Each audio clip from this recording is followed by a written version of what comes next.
السلام عليكم ورحمة الله تعالى وبركاته. الحمد لله الصلاة والسلام على أشرف المرسلين وعلى آله وصحبه أجمعين أما بعد.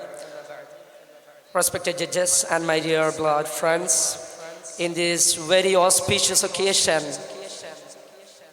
I would like to speak on a very relevant matter.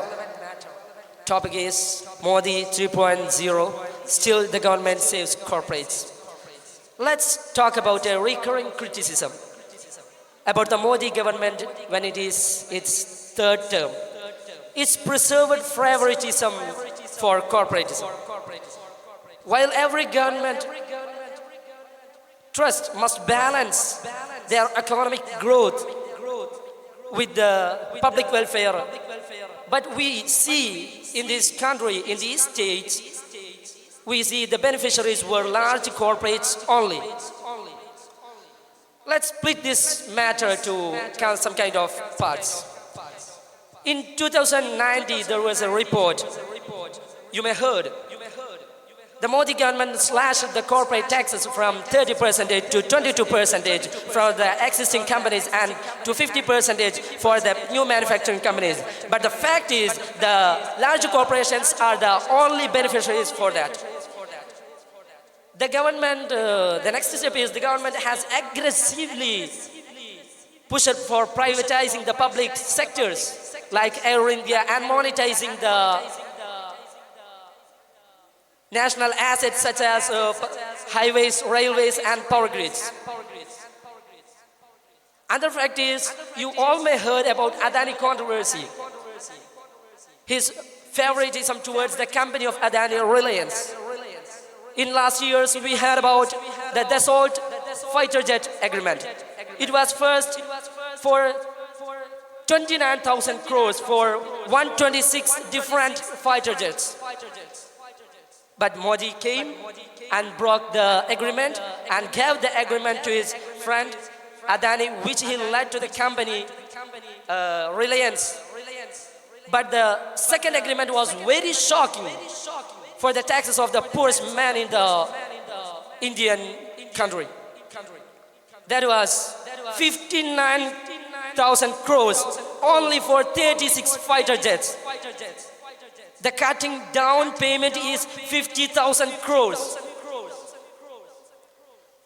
As per the report of 2022, the public sector banks have written off so many loans for large corporates worth over 10 lakhs annually. It was a huge amount, don't you think about it?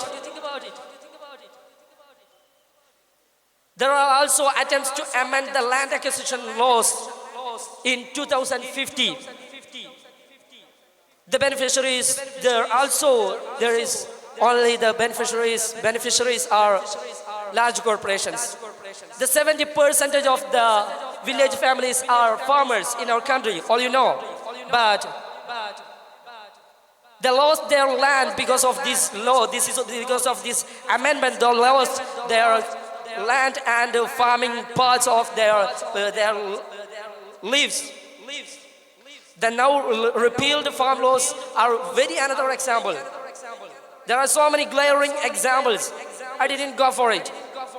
As the consequences of this cronyism, this crony capitalism, I wish to call that like that. The Indian country now, as per the 2016, the survey report says that India is standing in the 9th stage of crony capitalism in the world level. So as a consequences of this crony capitalism, we can see clearly the difference between the poor man and the large corporates. You have heard about a report which is called Oxfam report. The report was very shocking. The poor is going to poor.